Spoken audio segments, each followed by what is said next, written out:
Just imagine hearing "Kissed by Prince." You know, it's like the intro. Pow.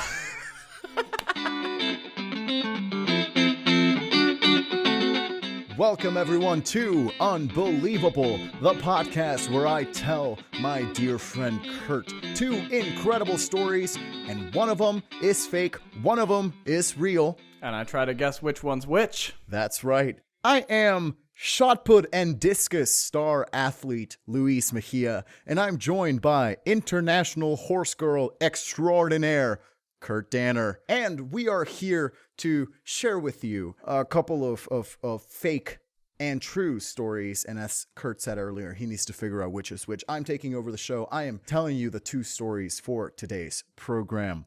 And, well, Kurt, how do you feel? Do you feel confident after last week's display?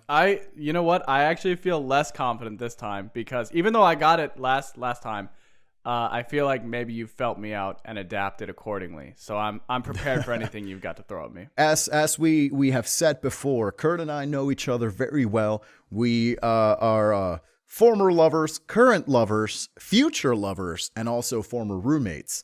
And through that, we know how to lie to one another. And my best efforts today are going to be to try and lie to Kurt just enough so that he doesn't know what I'm saying. So, Kurt, are you ready?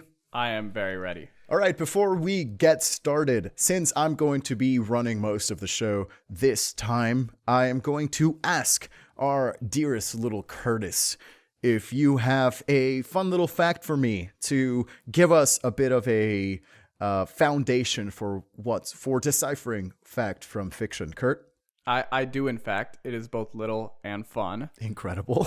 Did you know that Napoleon Bonaparte was once attacked by a horde of bunnies? He had requested that a rabbit hunt be arranged for himself and his men. When the rabbits were released from their cages, they charged towards Bonaparte and the soldiers, and they were forced to defend themselves. True or false? That is difficult, Kurt. It's a swarm of bunnies attacking. We said last week, more smoke, more mirrors. I'm bringing my A game, baby. That's true. I think it's a little too incredible for me to say it was false, Kurt. So I'm going to say it's real. It is real. Incredible. It is real. You got it. Wonderful. All right, Kurt. So we're going to go ahead and tell you my two stories that I've got for you today. And I actually am giving you a choice. Since I've been watching a lot of Matrix the last week, I want to give you a choice, a blue pill or a red pill, if you will. Would you like to hear first the most insane story, or would you like to hear the most low-key story? Keep in mind, both stories are a little out there, but you have the choice of choosing a little more or a little less. What do you think? Yeah, okay, give me the low key story first. Whet my appetite a little bit, and then I'm ready, baby. I'm hungry. Hit me with your wildest stuff. Okay, so the low key one first. Sounds good. All right, so I am going to tell you the story of the phonograph seal hunter. Okay, let's do it. Let me paint the picture. This is 1919, early America, right? So the war has just ended. All of North America has to figure out what to occupy their time with, right? Most of the young people are back from war. The flu epidemic is finished, so we don't have to worry about that right now. So what's the No more mask mandate. No, there's no more mask mandate at this point. So people have to figure out what to occupy their time with. And what's going on at this point? We may have gotten rid of the flu pandemic, but we have a new pandemic on the rise, Curtis. Can you guess what it is? Seals, I think. I hope. It is seals. It is seals. It is seals. But why are seals a pandemic? Why are they bothering us so much? Okay, I'm going to guess that they have some sort of invasive species thing. God, you are so smart. We can really tell that you just graduated university, Kurt. Wowee. So it is true. It is true. Seals around the area of the Puget Sound are eating salmon a little much. Okay.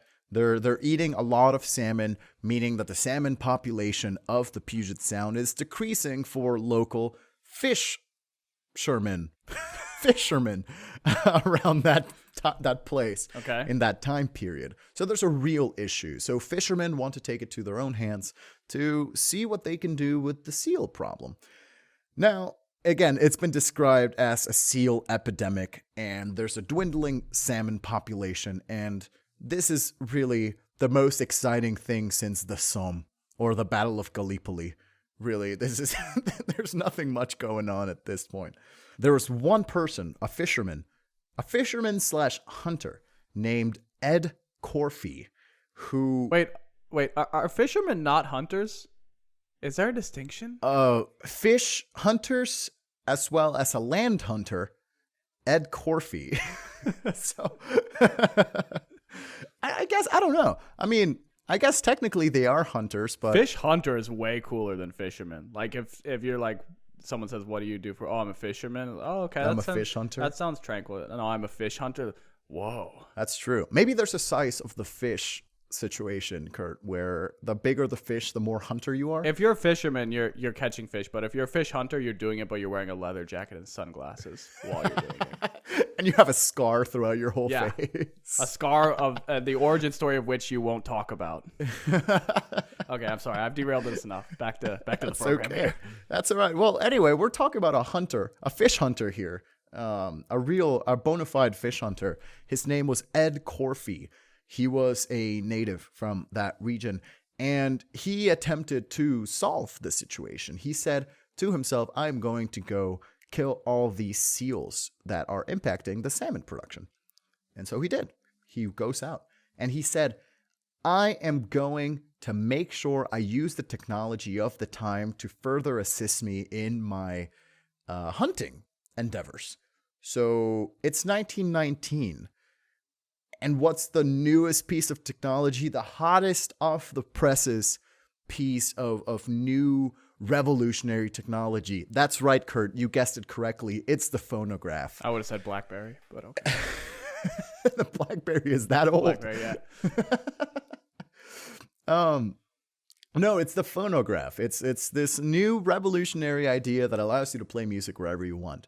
So he thought to himself, much like the siren song of old tales that lured sailors into their certain death, I am going to use synthesized voice to lure seals to their demise. And he did. He used a phonograph to hunt seals. And there's actually a newspaper scrapping from that time. This one's coming to you from the Montreal Gazette.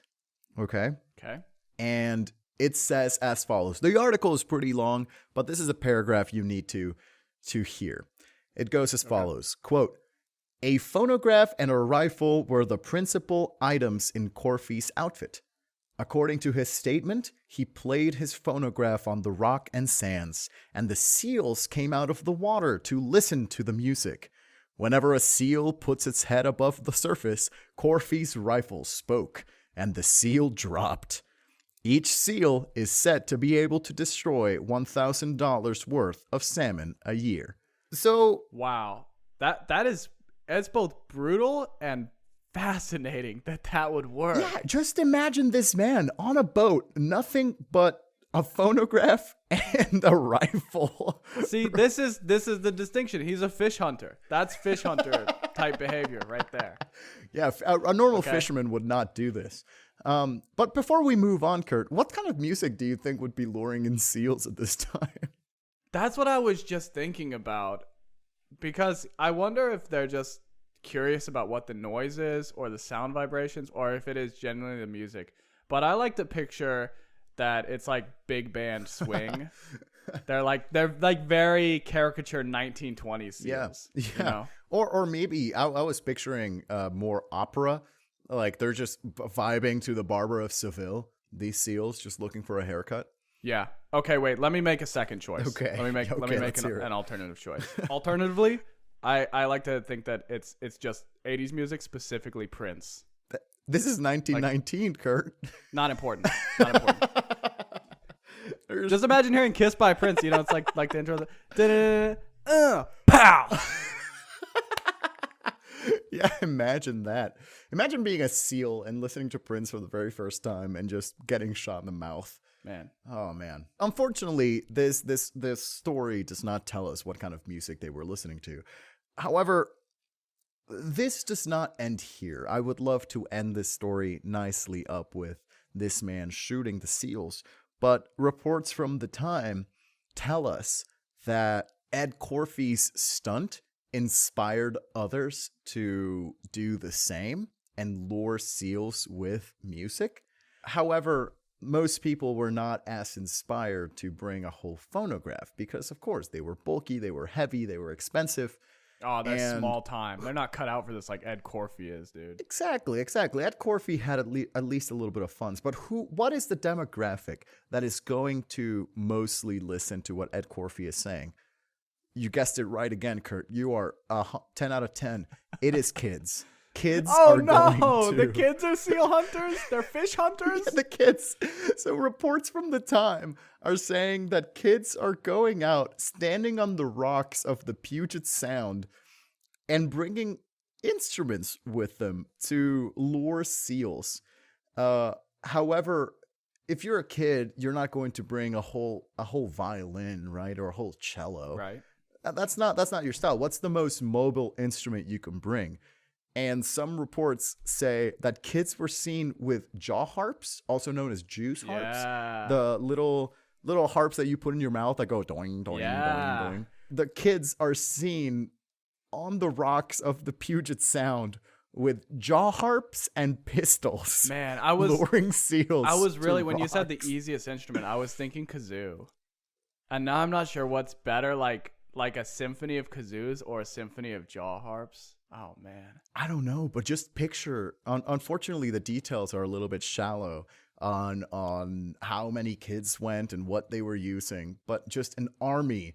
Just imagine an army of young children with jaw harps and pistols by their side awaiting seals to show up. Just picture it's 1920 something. You're a teen. It's summertime. You wake up, you slept in. Reach to your nightstand. Your jaw harp is there next to your 6-shooter. Throw back some whiskey. The war is ended. What else are we gonna do? Oh man, that'd be a great party. All these kids hearing of the stories of their dads, of their parents returning from Germany, hearing how they shot all the Germans and whatever, and they're just trying to reclaim this glory by going out and shooting seals while playing the jaw harp. I bet. Can I ask you? Did you find anything in your research about like older generations or newspapers saying the youth is ruined? Because that's got to be great material. Like the youth these days is shooting seals and playing their newfangled jaw harps. Unfortunately, I didn't see any of that, but I can tell you from having done personal research on old newspapers, the older generation was always complaining about the newer generation. So, of course, there was a group of parents, at least in Montreal, saying, this is an outrage. My kid does not do his homework anymore. He just goes out and shoots seals and plays the jaw harp for hours at a time. They've been ruined by this darn phonograph. Exactly.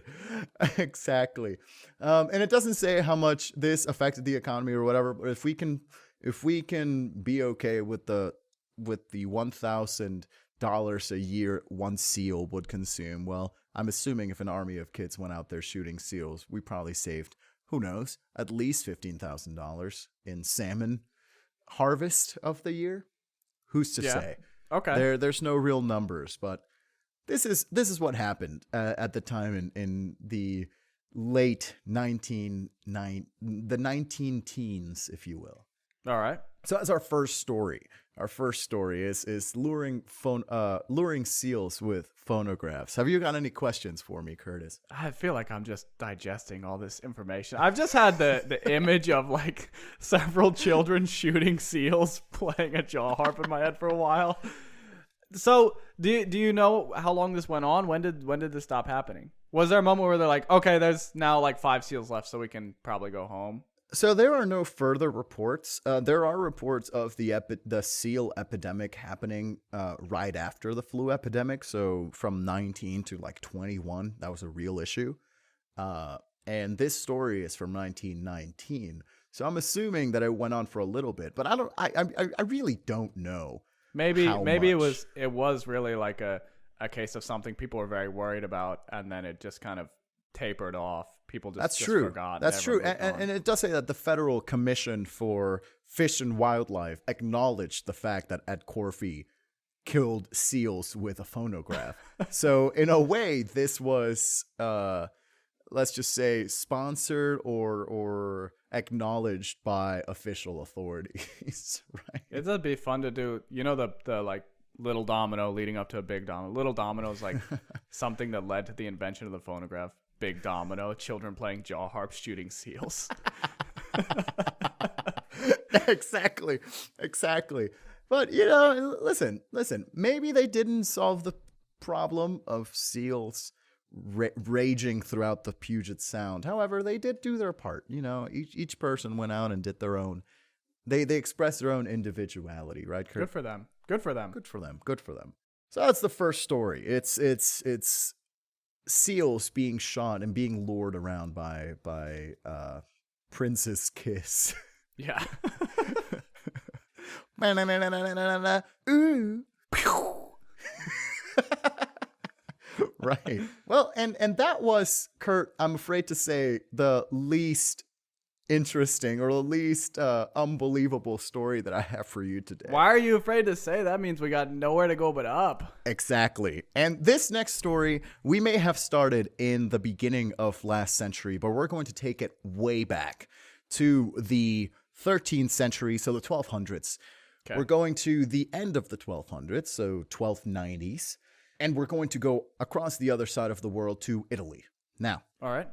Picture yourself, 1290s Italy. Everything was messed up, really. There are families infighting, kingdoms dissolving and being created all at once, and just a lot of fighting all across Europe. And Italy, of course, was a huge part of this, right? Now, one of the big powers in Europe at this time was, of course, the Papal States, right? Right. Now, the Papal States were ruled by the Pope. So the Pope was not only the highest authority in the Catholic faith, but also the king, the ruler of the Papal States. So not only was there spiritual power, but there was also diplomatic power. And he gets a cool hat, too. And he gets an amazing hat, Don't Kurt. forget that. That's in the job perks. Exactly. So being Pope at this time was not just an honorific title like it is today. Like, being Pope brought a lot of wealth and brought a lot of influence and brought a lot of friends and a lot of enemies, right? So a lot of people were often fighting at this point to become Pope. Right. A little bit of context, at this era, the idea of the cardinal conclave, so the idea of cardinals getting together to choose the next pope, is not around. It's not a thing that's happening at the time. How did they choose the pope? Glad you asked, Kurt, because, I mean, popes were basically chosen by another person murdering the current pope and then saying, nope, sorry, I'm the pope now. All right. Right. Yeah. The rule of two. Yeah, exactly. Each pope will be stronger than the last in combat. We are not comparing the papacy to the Sith, but, you know, unbelievable. Just want to make sure we gave a little bit on disclaimer there. Disclaimer. Yeah, a little disclaimer. No shade on the pope. The current papacy. Now, what's interesting about this is that after years, centuries of no order, the cardinals got together and decided we are going to elect a pope. It's not the conclave we have now, but it is essentially the beginning, a pope vote, a vote for the pope, a ballot for the pope. Okay. Now, the cardinals get together. This is in 1292, Kurt. 1292, the pope has just died. The cardinals are getting together to choose who the next pope is. But there is a lot of problems with this election. In particular, the fact that there are two warring families in Rome at this time that are selling favors to a bunch of the cardinals, right? So a lot of the cardinals are divided on either side, whether they support, this is the Colonna family or the Orsini family. Okay. The cardinals are divided in who's going to become the pope, whether the Colonna family or the Orsini family. Who's going to get the papacy? Okay, so even though it's put to a vote, it seems like it's it's gonna go to whoever the cardinals owe the most to. Essentially, because their loyalties are split. Right, because the Pope needs to get the majority, or at least, the unanimous agreement between the cardinals of who's going to become the Pope. And because there's such a division, such a rivalry between these two families, the Colonna and Orsini families, well, we can't really decide who the Pope is. This goes on for 2 years, Kurt.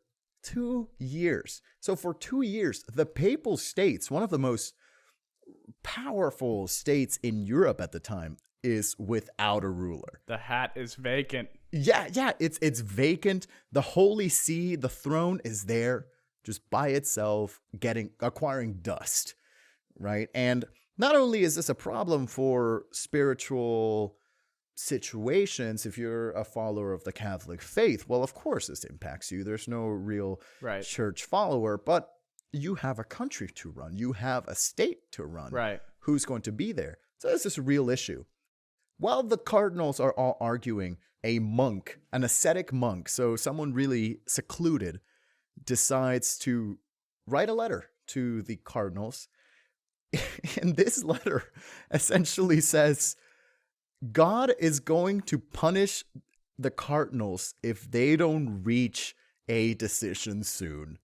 Essentially telling them, you are going to go to hell if you don't reach a decision for the new pope in as soon as you can. What a bold move to slap the wrists of someone higher up than you in your own church. Right. Wow. And this person is some monk, so what's going to happen to him? They're going to kick him out of his house? He doesn't care. He's living as a nomad, right?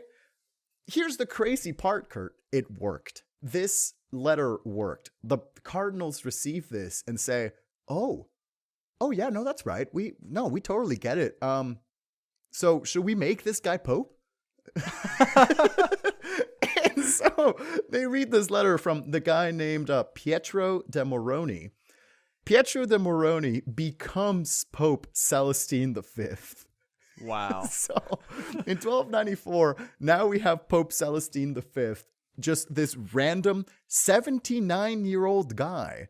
Is there anything that implies that he wanted it, or even that he was open to the idea? I mean, did he resist becoming pope? He didn't resist becoming pope, but all the outsiders saw him as a weak-willed pope. They were like, what's he gonna know? He became pope when he was 79 years old, and before it, he was a secluded monk.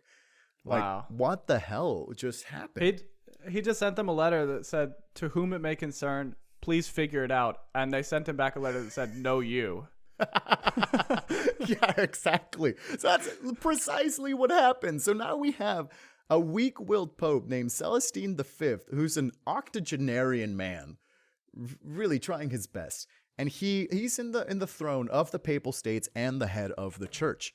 Mm-hmm. Now, this doesn't go unseen, of course. So tongues start speaking around Italy, saying this guy just became pope by writing a letter. And a lot of people thought, well, he's a terrible pope. I'm going to write a letter too and try to see if I can become pope also. So letters began arriving in Vatican City day after day. They were incessant. So much so that really it was so many letters of people saying, this guy shouldn't be the pope. Let me be the pope, or let this other guy be the pope. Of course, the Colonna and Orsini family also said, yeah, you should have chosen one of our guys. Right. And it was so frequent, the amount of letters that were arriving, that they even used a special oven to burn all the letters that were arriving saying, let me be pope. You probably know how today, when the cardinal conclave chooses a new pope, they throw their ballots into the fire, and if the smoke is white, there's a new pope. If the smoke is black, they still haven't chosen. Right. So there was a constant billow of black smoke coming out of Vatican City for around 6 to 8 months. Just literally day after day, the black smoke would continue around Vatican City saying, listen, guys, there's not going to be a new pope. We have one. Don't worry. And the smoke is all from the letters? Yeah, the smoke is all from the letters, right? That's if you know how fast paper burns. That's such a like it really puts in perspective how many letters it is for a constant smoke. That's for true. 6 I days. mean, That's insane. and this is of course maybe it's an inflated account for the time or whenever people were looking up, but I mean, you can really tell just how much. Yeah, either way, that's a ton of letters. It's a ton of letters, and it goes to show just what happened next. It makes sense because after seeing that so many letters were being burned and nothing was being made, two families decide to attack the papacy directly.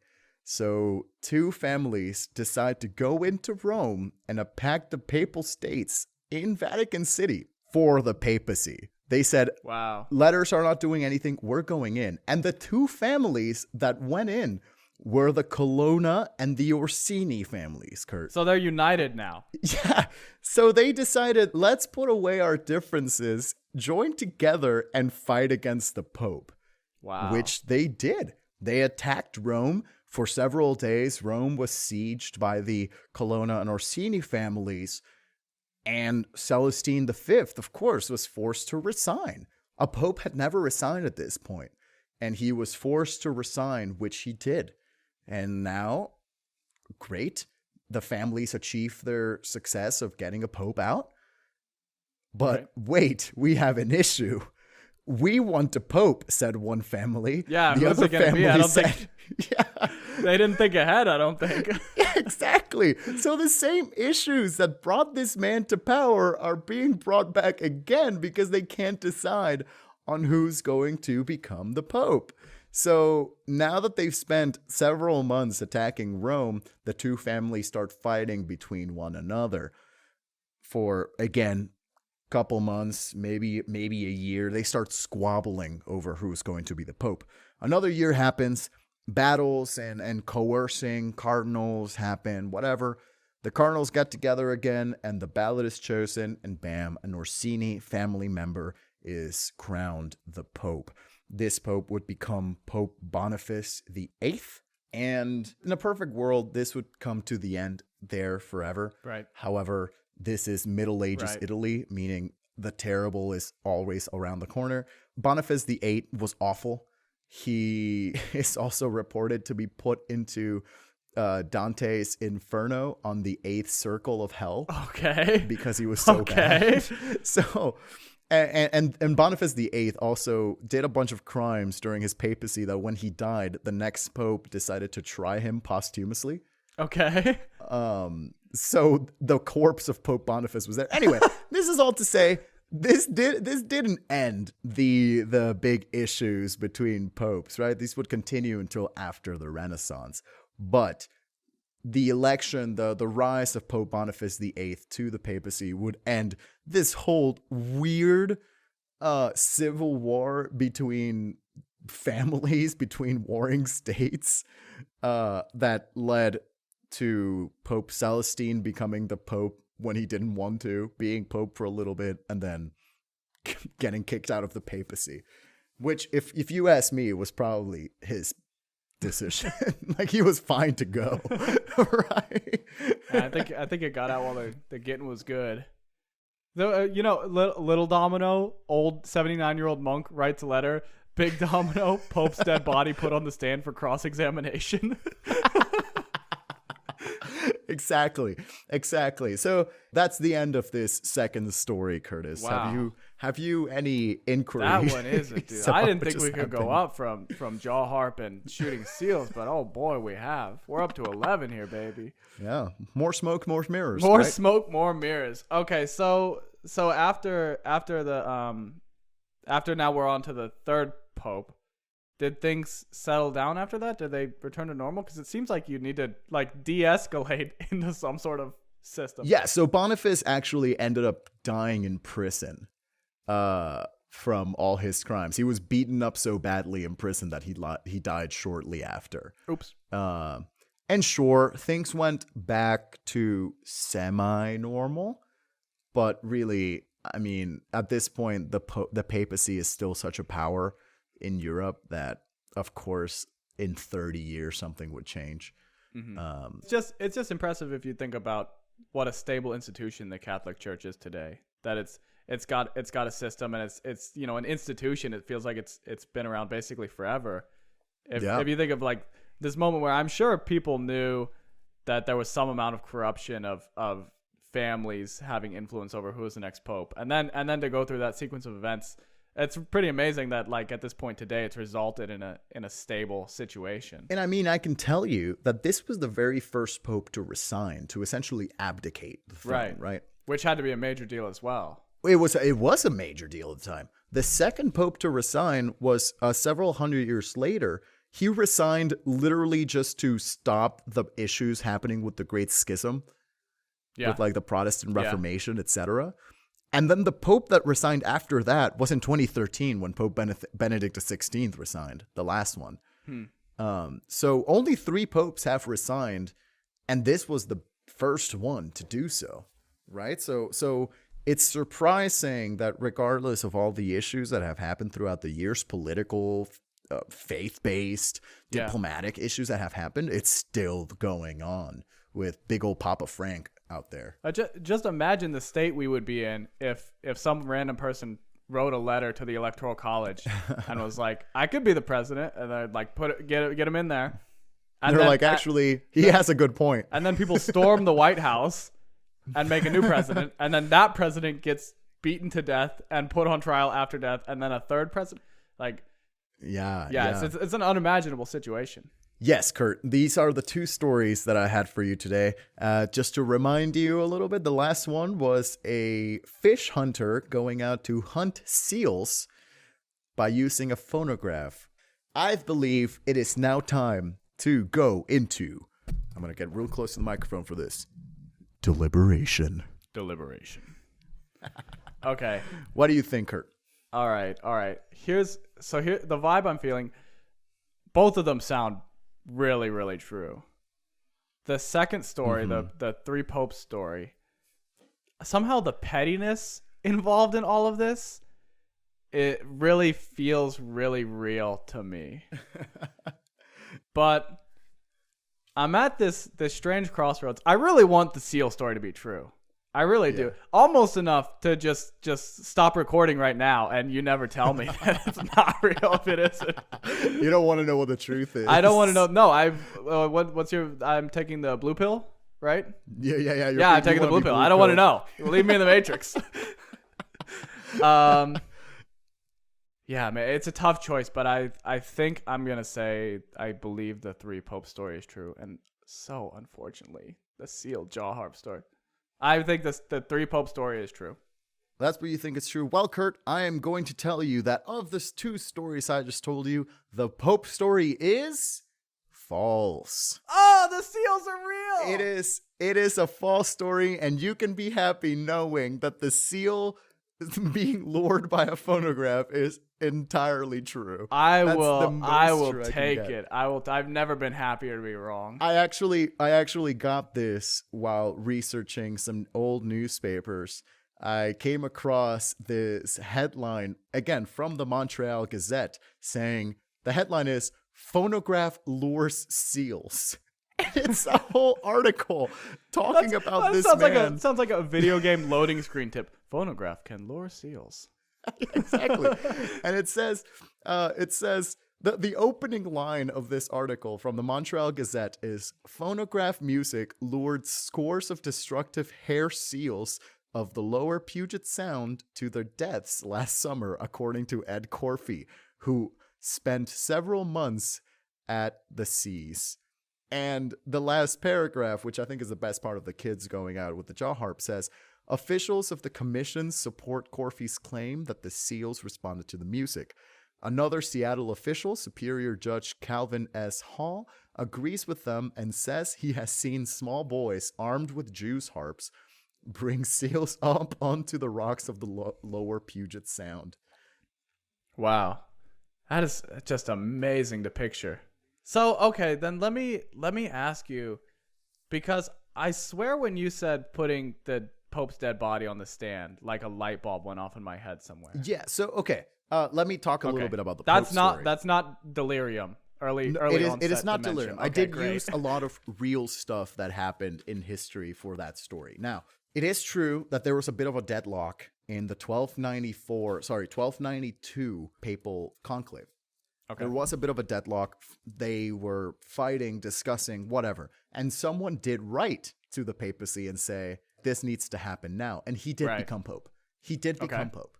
Okay. Now, Celestine V was a real pope. He was only pope for less than 6 months. Okay. You asked me earlier, did he want to be pope? Did he accept the position as pope?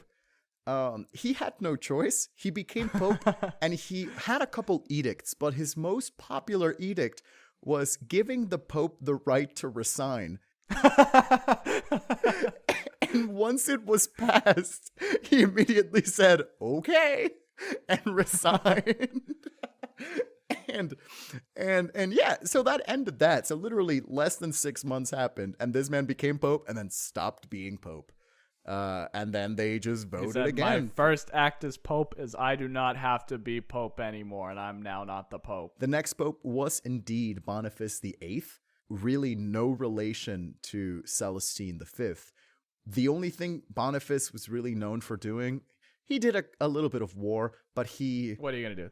That's always going on, you know? Yeah, that's always going on, right? Yeah, everyone's doing a little bit of war. Yeah. He jailed Celestine V, right, as he became pope, right? Okay. So Celestine V went to jail as not the pope, just a civilian. Okay. Died in jail, beaten, removed all of his previous edicts, except the right for the pope to resign. And I don't know, that there was just a couple of like people wanting to kill him, so he was eventually also killed and his body was put to trial. So okay, essentially the beginning and the end of the story are true, right, for the most part. I changed a couple things there, so everything in the middle, no families fought against each other.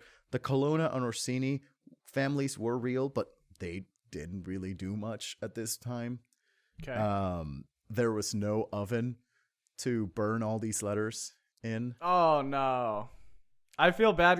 When I asked you about that, I was like, oh, I wonder if he didn't consider that paper burns really fast and it needs to be 6 days straight. I'm going to be honest with you, I did not, Kurt.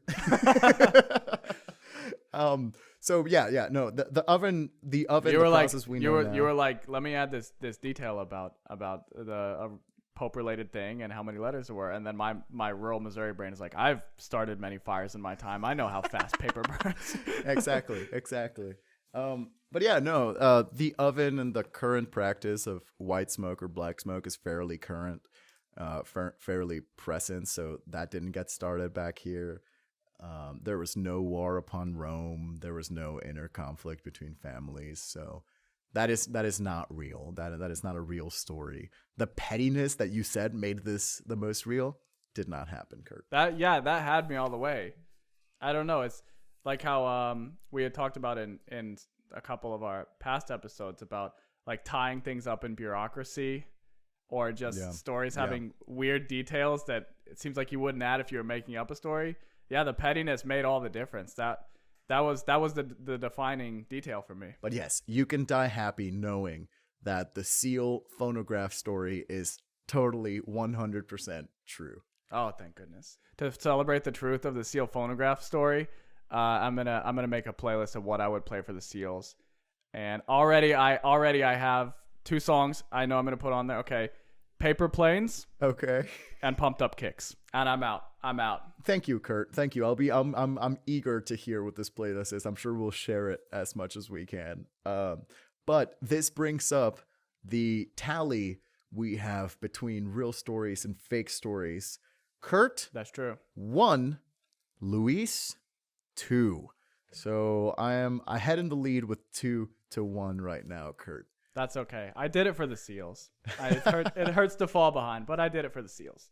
It's worth it. I'm honest. Honestly, I'll get my revenge next episode with even more smoke and even more mirrors. Even more mirrors. Wonderful, Kurt.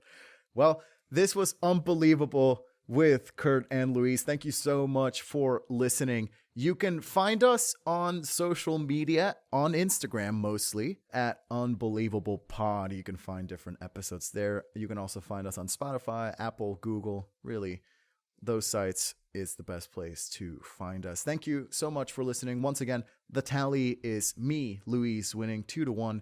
And we'll see you next time when Kurt has 2 wildly fanciful, unbelievable stories for me. And I'll get to decide which is which. So thank you, Curtis, and I'll see you next time. Thank you, Luis.